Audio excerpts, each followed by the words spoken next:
마음의 즐거움과 행복은 어디서 오나? 이런 말씀을 함께 나눕니다. 하나님께서는 우리들을 즐겁게 행복하게 살도록 축복하셨습니다. 그래서 사람은 누구나 즐겁고 행복하게 살아야 돼요. 그런데 당신 행복하십니까? 물으면 선뜻 예라고 대답하는 사람이 별로 없습니다. 생명 없는 조화처럼 겉모습만 화려하고 행복해 보일 뿐 실상은 그렇지 못한 경우를 많이 봅니다. 사람들은 일반적으로 소유에서 행복 조건을 찾습니다. 소유가 행복과 정비례한다고 생각합니다. 많은 물질, 건강을 소유하고 인기를 소유하고 아름다움을 소유하면 행복해질 것으로 생각합니다. 물론 이런 것을 통해서 잠깐의 기쁨, 행복은 누릴 수 있지만 그 주어진 것들이 사라짐과 동시에 기쁨도 행복도 사라지는 것을 볼 수 있습니다. 우리는 행복을 먼저 가정 안에서 우리는 먼저 찾아야 됩니다. 많은 사람들이 가정에서 기쁨과 행복을 누리지를 못하고 살고 있어요. 좋은 배우자를 만나 가정을 이루고 사는데도 기쁨과 행복이 없습니다. 여러분, 아내 되신 분들은 남편에게 감사하시길 바랍니다. 남편이 능력이 없다고 무능하다고 무시하거나 미워해서는 안 됩니다. 나보다 더 좋은 여자 만났으면 또 행복할 수 있었을 겁니다. 남편도 아내에게 감사하시길 바랍니다. 나보다 더 능력 있는 남자를 만났으면 더 행복할 수 있었을 거예요. 지금 나에게 주신 배필을 하나님 주신 배필로 여기고 서로 불쌍히 여기고 국리리 여기며 살아야 됩니다. 그럼 그 속에서 기쁨과 행복의 삶이 있는 겁니다. 행복은 절대로 저절로 이루어지는 산물이 아니라 만들어가야 되고 갖고 가야 되고 창조해 가는 겁니다. 서로 부족한 부분이 있어도 원망 불평으로 살지 말고 감사하며 사시길 바랍니다. 더 좋은 조건, 더 좋은 소유가 있다면 더 감사하고 더 행복하게 더 즐겁게 사시길 바랍니다. 또 우리는 하는 일을 통해서 기쁘고 또 행복, 보람을 얻어야 됩니다. 내가 하는 일에 적성에 맞고 분수에 맞는 일을 택해서 사명감을 가지고 열심히 일하다 보면 그곳에서 보람도 느끼고 즐거움과 행복을 느끼는 겁니다. 그리고 우리는 하나님을 믿음으로 말미암아 기쁨과 행복을 맛볼 수 있어야 됩니다. 우리는 어디서 와서 무엇 때문에 살며 어디로 가는지 분명히 알아야 됩니다. 우리는 하나님께로 와서 하나님 영광을 위해 살다가 하나님께로 가는 존재들입니다. 그러니까 우리가 하나님을 믿게 될 때 인생의 의미와 목적을 갖게 되고 그 속에서 삶의 보람과 기쁨, 행복을 느낄 수가 있습니다. 그러니까 어떤 환경에 있든지 간에 즐겁고 행복하게 사는 비결을 터득해야 된다는 거예요. 우리가 이 땅에서 1000만 년 사는 것도 아니고 길어야 100년, 그 짧은 시간이라면 기쁘고 행복하게 사는 것이요 최고의 복입니다. 오늘 솔로몬은요 우리의 기쁨과 행복이 마음에 있다고 얘기하고 있어요. 오늘 13절에 보면 마음의 즐거움은 얼굴을 빛나게 해도 마음의 근심은 심령을 상하게 한다. 마음에서 생명의 근원이 나오기에 마음은요 굉장히 소중한 겁니다. 우리는 생각이 때로는요 몸에 거친 반응을 일으킨다는 것을 알아야 됩니다. 육체가 마음과 정신에 영향을 끼치기도 하지만 반대로 우리 마음이 몸에 강력한 영향을 주는 경우도 많습니다. 육체와 마음을 다루는 사람들의 공통적 깨달음은 사랑의 감정이 치유에 큰 도움이 되고 개인의 수면 연장에 큰 영향력을 끼친다는 겁니다. 반면에 고독과 단절감, 이것은 우리 몸에 나쁜 영향을 끼친다는 겁니다. 사람들이 사랑받고 있으면 보살핌을 받고 있다는 것, 그런 것을 느끼고 살아갈 때는요 파괴적인 행동이 가능한 줄고 오히려 더 활력 있고 더 꿈에 찬, 힘에 찬 그런 삶으로 달려갈 수 있다는 겁니다. 누군가로부터 사랑받고 있다는 느낌, 누군가 나를 보살핀다는 느낌, 그거는요 굉장히 좋은 겁니다. 내가 사랑받고 있다, 나도 누구를 사랑하고 있다, 내 마음이 기쁘다, 내 마음이 감사하다, 이 마음의 긍정적인 모습은 우리 몸에 있는 부정적인 영향력을 다 줄어들게 만들고 우리의 몸의 면역 기능 향상시키고 치유 능력도 강화시킨다는 겁니다. 마음의 즐거움, 사랑의 경험, 이것은 우리 몸을 치유하고 변화시킨다는 겁니다. 이렇게 생명의 근원이 마음에서 나오기에 마음이요 굉장히 소중한 겁니다. 그래서 그 즐거움이 마음이 있다고 오늘 얘기하는 거예요. 기쁨과 행복, 내적인 문제라는 겁니다. 물질이나 다른 문제가 아니라 마음, 즉 내면, 더 나아가서는 영적인 문제라는 겁니다. 그러니까 이 마음을 잘 다스릴 줄 아는 사람이 행복을 알고 또 가질 수 있는 거예요. 여러분, 생명의 근원이 마음에서 나옵니다. 이 마음을 잘 다스리시길 바랍니다. 현대인들이 앓고 있는 병 중에 가장 심각한 병이 우울증입니다. 이 우울증 환자는 자기가 병들었다는 것을 모르고 있어요. 차라리 팔다리가 쑤시고 아프면 우린 알아요. 그런데 이 우울증은요, 정신적인 문제이기 때문에 자기가 병들었다는 것을 모르는 게 문제예요. 그러니까 정신분석가들에 의하면 우울증의 출발은 자학 증상이라는 겁니다. 좋은 결과는 우연이고 나쁜 결과는 다 자기 때문에 생각하는 자학 정신을 가지고 있다는 거예요. 그러니까 지나치게 자기를 자학하는 증상, 우울증의 특징이라는 겁니다. 내가 죽일 놈이고 내가 나쁜 놈이고 나 때문에 모든 사람까지 다 공공에 빠졌다고 생각하는 거예요. 그러면서 자신은 절 쓸모없는 존재, 나는 있으나마나한 존재, 자기 비하한다는 겁니다. 아무도 나를 사랑하지 않는다. 나는 사랑받을 자격이 없다. 그래서 자기는 사랑의 대상에서 완전히 제외되었다는 생각, 이런 것들로 바로 극대화시킨다는 거예요. 그러니까 거기서 헤어나오질 못하는 겁니다. 여러분, 우울증에서 헤어나는 방법, 마음이 즐거워야 된다는 거예요. 그러니까 즐거움이 마음에 있다고 얘기하고 있어요. 마음의 생명이 근원이고서 시작되기 때문에 마음이 병들면 내 마음부터, 내 몸부터, 내 환경부터 다 병들어가는 거예요. 그리고 마음에 즐거움이 있어야 얼굴에 빛이 난다고 얘기하는 거예요. 여러분, 얼굴은 마음의 거울입니다. 마음이 오장육부에 드러나는 곳이기 때문에 이 마음의 즐거움이 있으면 얼굴이 빛나게 되는 거예요. 여러분, 오늘 아침에 거울 보셨습니까? 안 보셨어요? 여러분, 나 자신의 얼굴을 거울을 보면서 빛나고 있는가? 아니면 우울함과 슬픔에 눌려 있는가? 거울을 보면서 화장이 잘 됐나 주름 있나 확인하지 마시고 중요한 얼굴을 확인하셔야 돼요. 내 얼굴이 정말 밝고 빛나고 있는가? 아니면 우울하고 있는가? 내 얼굴이 기쁨이 드러나고 있는가? 미움과 분노로 얼굴이 찌푸려 있는가? 마음에 근심이 있는데 얼굴이 화날 수 없고, 마음에 분노가 있는데 얼굴이 인지할 수 없습니다. 반대로 마음에 기쁨과 즐거움이 있는데 얼굴에 수심이 쌓일 수 없습니다. 요즘 얼짱얼짱 하는데요, 그 얼짱은요 마음이 만드는 겁니다. 그러므로 마음의 즐거움, 얼굴을 빛나게 한다. 근데 마음의 상함은 바로 심령을 상하게 한다. 여러분, 마음의 근심 한번 해보세요. 사람이 참 죽는 겁니다. 우리가 믿음으로 산다고 하면서요, 염려하고 근심하고 걱정하며 살아가요. 좀 덜 해야 되는데 믿지 않는 사람이나 믿는 사람, 어떻게 보면 믿는 사람이 더 염려하고 근심하고 살아갑니다. 왜 그래요? 하나님을 믿지 못하는 거예요. 우리가 신앙 고백 매주일마다 합니다. 천지를 만드신 하나님 아버지를 내가 믿사오며, 그 고백은 드리지만 우리 의식 속에 불신앙이 자리 잡고 있는 거예요.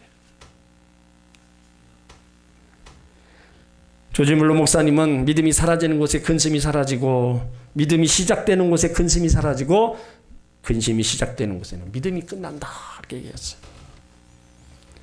여러분이 가지고 있는 염려와 근심 하나님 앞에 기도로 맡기시길 바랍니다. 염려, 근심은 백해 무익한 거예요.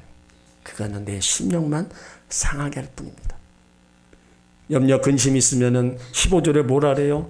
고난받는 자는 그날이 험악하다 얘기합니다. 여러분, 우리가 예수를 믿으면 모든 상황이 잘 된다. 성경은 그렇게 말하지 않습니다. 아무 어려움도 없고 문제도 발생하지 않는다. 그렇게 말하지 않고 있어요. 인생이란 시련과 좌절로 가득 차 있다고 말씀하고 있어요. 그러니까 우리 인생이 실패할 수도 있고 마음에 실망과 좌절할 수 있는 겁니다. 때론 견딜 수 없는 갈등과 긴장 상태를 몰 때도 있어요. 그러니까 세상을 살아간다는 것이 상처로 고통받고 아플 때가 너무나 많은 거예요. 우리가 육체적으로 조금 힘들어도 얼마나 고통스럽고 죽겠다고 얘기합니까? 더욱이 정신적 세계로 힘든 일을 당할 때 내 인생이 가장 큰 일이라고 얘기합니다. 다른 사람이 암으로 고통당하는 거 물론 마음이 아파하는데요. 내가 감기 때문에 고통하는 걸 더 힘들어하는 게 인생입니다. 다른 사람이 아무리 큰 질병을 갖고 있어도 내가 몸 아프면 내가 더 죽겠다고 얘기하는 게 바로 우리 인생이라는 거예요. 그러니까 우리는 고난 앞에서 두 가지 중에 하나를 택해야 돼요. 상황이 나를 주도할 것인가, 아니면 내가 상황을 주도할 것인가. 내 마음의 중심에 무엇이 나를 지배하느냐에 따라서 두려움이 생길 수도 있고 즐거움이 생길 수도 있습니다. 이거는 삶의 태도와 관련이 있는 겁니다. 여기 잔치한다는 건요, 항상 좋은 일만 있다는 뜻이 아닙니다. 때로는 힘들고 어렵고 시련이 다가와도 마음을 즐겁게만 먹으면 시련이 다가오는 순간에 잔치를 베풀 수 있다는 겁니다. 인간은 즐거운 마음을 품을 수도 있고 슬픈 마음도 비통의 마음도 다 품을 수 있습니다. 이것은 무슨 차이로 일어날까요? 상황의 차이가 있는 걸까요? 하나는 잘 나가고 하나는 어렵고 힘든 상황? 여기서는요, 그런 상황이 아니라 상황을 넘어서 마음의 즐거움을 말하는 겁니다. 그러니까 상황이 힘들 때나 좋거나 모든 것이 잘 되거나 안 되거나 상관없이 우리 마음이 즐거울 수도 있고 슬플 수도 있다는 겁니다. 우리 인간의 마음먹기에 따라서 상황조차도 바꿀 수 있고 극복할 수도 있음을 보여주는 겁니다.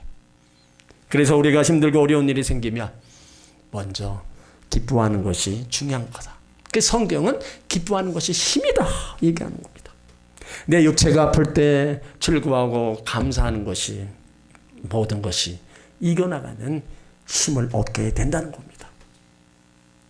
여러분, 마음먹기에 달려있다. 그만큼 내 마음이 어떠냐에 따라서 모든 환경이 달라져 가는 거예요.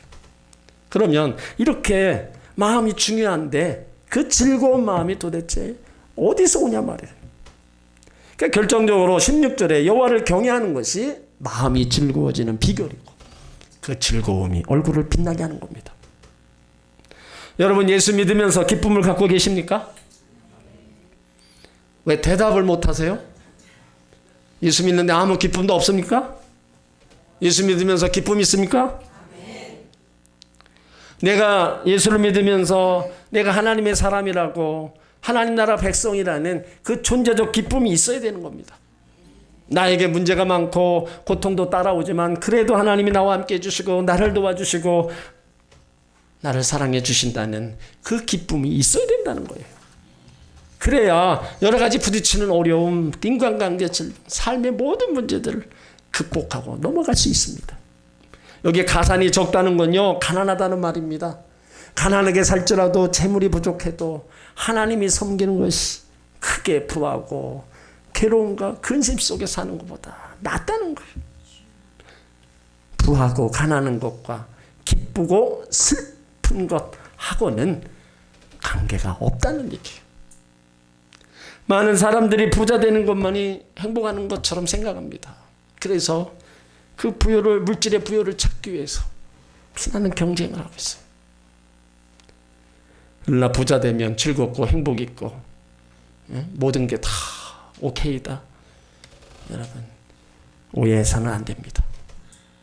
어떤 가정은 가난하게 살 때 기쁨과 행복이 있었는데 부자 되면서 그 기쁨을 잃고 불행이 지는 가정이 있습니다. 하나님이 보실 때 가난하는 자나 부자나 공동의 운명을 가지고 있다는 겁니다. 잠언 22장 2절에 빈부를 섞여 살거니와 이를 지으신 이는 여호와시다. 우리는 가난하게 살 필요는 없습니다. 그러나 가난하게 사는 것을 불행하게 생각해서는 안 됩니다. 우리는 부자가 되려고 힘써야 됩니다. 그러나 부자가 되면 행복하다고 오해해서도 안 됩니다. 가난하게 살 때 기쁨과 행복, 부자 되면서 잃어버리는 경우 많습니다. 부자가 된다고 해서 인생의 근본 문제가 해결되는 게 아닙니다. 여러분, 돈으로 할 수 없는 것들이 너무나 많습니다. 돈으로 침대 살 수 있어요. 근데 잠은 못 산다. 돈으로 음식 살 수 있습니다. 그렇지만 식욕은 못 삽니다. 돈으로 옷은 사요. 그렇지만 인격은 살 수 없습니다. 돈으로 집은 지을 수 있어요. 그러나 가정은 돈으로 살 수 없습니다. 돈으로 마음의 평화도 못 사고 제사함도 받을 수 없고 하나님 나라도 갈 수 없습니다. 인생을 살아가는데 소유와 행복은 같은 게 아닙니다. 하나님의 형상으로 지음받은 영적인 존재, 우리 인간은요, 하나님과 함께 할 때만이 참 즐거움과 행복을 얻을 수 있는 겁니다. 자녀가 좋은 부모를 만나면 10년을 앞선다고 합니다. 나무는 땅을 잘 만나면 좋은 열매를 맺습니다. 짐승도요, 좋은 주인 만나면 좋은 음식 먹습니다. 가지, 줄기를 잘 붙여서 좋은 열매를 맞아요. 마찬가지로 성도 하나님과 바른 관계를 맺을 때 기쁘고 참된 행복을 누리는 겁니다. 욥기 22장 21절에 너는 하나님과 화목하고 평안하라 그리하면 복이 네게 임하리라. 하나님과 화목하려면 먼저 하나님과 막힌 것이 없어야 돼요. 하나님과 막히면요, 만사불통입니다. 뿌리가 병든 나무가 전체가 병드는 것처럼 하나님과 영적 관계가 막히면 평안도 축복도 행복도 기근이 들고 마는 거예요. 그러나 하나님과 화목하고 막힌 것이 없으면요, 모든 걸 형통하다는 겁니다. 그러니까 여호와를 경외하는 것이 마음이 즐거워지는 바로 행복한 것임을 아시기 바랍니다. 염려하며 근심하고 걱정하는 것 다 하나님 앞에 맡기고 즐거운 마음으로 행복하게 사시길 주의 이름으로 축원합니다. 오늘 그리고 17절에는요, 인생의 즐거움과 행복을 사랑이라고 말하고 있어요. 채소를 먹으며 서로 사랑하는 것이 살찐소를 먹으며 서로 미워하는 것보다 낫다. 그러니까 행복은 무엇을 얼마나 누리느냐가 아니라 얼마나 사랑의 마음을 나누느냐에 있는 겁니다. 여기 사랑하는 것, 무엇보다 우선적으로 생각해야 될 말입니다. 사랑하면 나보다 먼저 그 사람의 형편을 생각하라는 거예요. 내가 이렇게 하고 나면 저 사람은 어떨까? 내가 이렇게 하면 저 사람의 해가 없을까? 먼저 생각하는 것이 사랑입니다. 그런데 그 사람이야 어떻게 되든 말든 나와 무슨 상관이냐, 나만 잘 되면 된다, 이런 생각으로 살아가면 그도 불행하지만 바로 나는 더 불행한 사람이 되는 겁니다. 가정이나 교회 공동체 미움이 있고 분쟁이 있는 곳에는요, 축복이나 성장이 있을 수 없습니다. 가정에서 교회에서 서로 돕고 서로 사랑하는 그 마음으로 하나가 될 때 화목한 가정이 되고요, 교회도 부흥을 이룰 수 있는 겁니다. 탈무드에 나오는 유명한 말 중에 부한 사람에게는 상속자는 있어도 아들은 없다, 이런 말이 있습니다. 이 말은 동서고금을 막론하고 돈 많은 사람이 죽을 때쯤 되면 자식들이 부모 유산을 분배하느냐 싸움이 벌어진다는 거예요.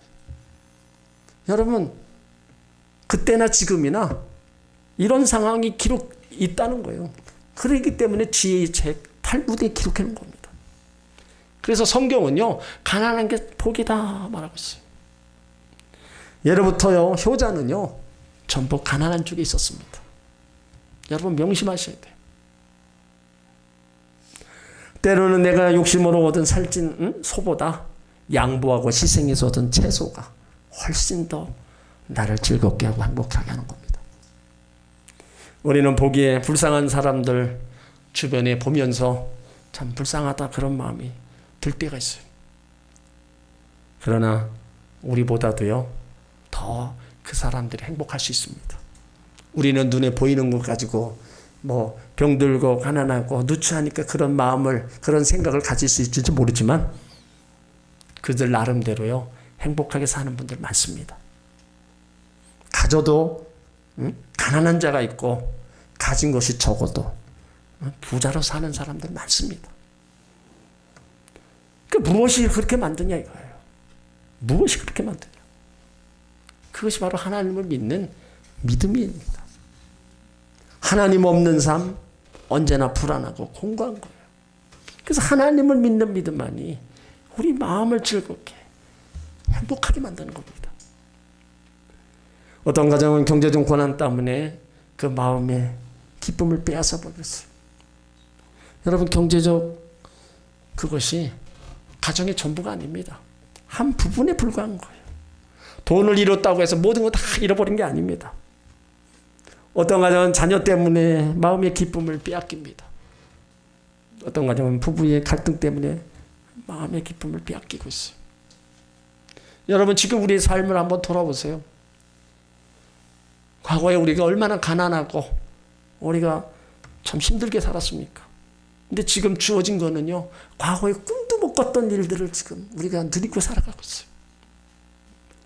과거에 여러분, 우리가 좋은 집에서 살고 좋은 차 타고 좋은 거 먹고 좋은 메이크업 옷 입고 이런 거 꿈이나 꿨습니까?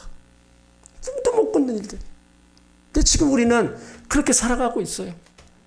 그런데 과거보다 지금 그렇게 많은 걸 소유했을 때 기쁘고 즐겁고 행복합니까? 과거에 없을 때 정말로 더 행복하고 더 기쁘고 즐겁게 살았어요. 근데 지금은 그렇게 풍성함이 다 주어졌는데도 우리는 때로 원망하며 불평하며 살고 있습니다. 여러분, 뭐가 채워져야 그 불평과 원망이 사라지겠어요? 부부간에도 그렇고 가정간에도 그렇고 자녀가 부모에게도 마찬가지입니다. 어떻게 해야 그 불평, 불평이 다 사라지냐고요. 지금 주어진 그거에 감사하지 못하고 거기서 기쁨을 누리지 못하면 지금보다 더 많은 금은보화를 갖다 주고 더 좋은 환경을 갖다 줘도요, 똑같습니다. 그 마음이 삐딱하고 그 마음이 병들어 있으면 절대로 지금 주어진 것에 기쁨도 누리지도 못하고 행복이라고 얘기도 못하는 거예요. 더욱이 예수 믿는 믿음의 가정은요, 무엇으로 기뻐하고 무엇으로 행복해야 돼요? 물질의 풍요입니까? 자식들 출세예요? 물론 그것으로 즐거워하고 행복할 수 있습니다. 그러나 먼저 하박국 선지자의 고백이 있어야 되는 거예요. 하박국 3장 17절에 비록 무화과나무가 무성치 못하며 포도나무에 열매가 없으며 감람나무에 소출이 없으며 밭에 식물이 없으며 우리의 양이 없으며 외양간에 소가 없을지라도 다 없어요. 다 없어. 나는 여호와로 인하여 즐거워하며 나의 구원의 하나님으로 기뻐하리로다. 여러분에게도 이런 고백이 있으시길 바랍니다. 신앙은요, 깨닫고 지켜 행할 때 복이 임하고 기쁘고 행복한 겁니다. 가산이 적어도 여호와를 경외하는 것이 크게 부하고 번뇌하는 것보다 나으니라. 물질적으로 가난해도 믿음으로 하나님 섬기는 것이 행복임을 아시길 바랍니다. 채소를 먹어도 서로 사랑하는 것이 살찐소를 먹으면 서로 미워하는 것보다 낫다. 여러분의 가정이 채소를 먹고 살아도 서로 사랑이 있는 가정이 되시길 바랍니다. 모디 목사님이 얘기합니다. 당신 자신을 믿어봐라. 반드시 실망할 때가 있을 것이다. 친구를 믿어봐라. 어느 날 배신이 기다릴 것이다. 명예와 돈을 믿어봐라. 어느 날 갑자기 사라질 것이다. 그러나 하나님을 믿어봐라. 진정한 행복을 느낄 것이다. 인생의 즐거움과 행복은요, 하나님을 경외하며 하나님 자녀로 살아갈 때 하나님이 우리한테 주시는 선물입니다. 하나님을 경외하며 심령의 즐거움, 행복, 이것은 그 어느 곳으로도 얻어지는 게 아니에요. 하나님이 주시는 거예요. 그러니까 하나님과의 바른 관계 속에서 우리가 믿음의 삶을 살아가야 되는 겁니다. 근심, 염려 하나님께 다 맡기시고요, 기쁜 마음, 즐거운 마음으로 행복하게 사시길 바랍니다. 가산이 적어도 채소를 먹어도 작은 집에 살아도 서로 사랑하시길 바랍니다. 이것이 기쁨과 행복을 얻어지는 비결이고요, 이렇게 살면 기쁨과 행복한 삶이 우리 곁에 항상 머물러 있는 거예요. 바라기는 여러분 또 자녀들 정말 하나님 잘 섬기면서 하나님이 주시는 심령의 낙을 누리고 기쁨을 누리면서 행복하게 살아가시기를 주의 이름으로 축원합니다. 아멘.